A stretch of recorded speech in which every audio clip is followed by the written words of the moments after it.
Assalamualaikum.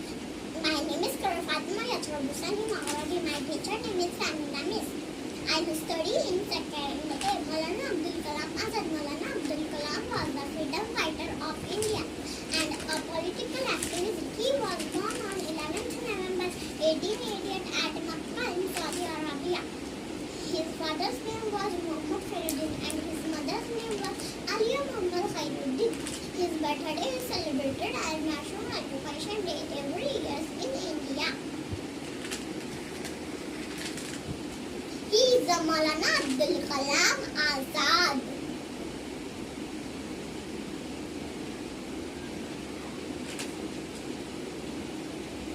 He is the Maulana Abdul Kalam Azad.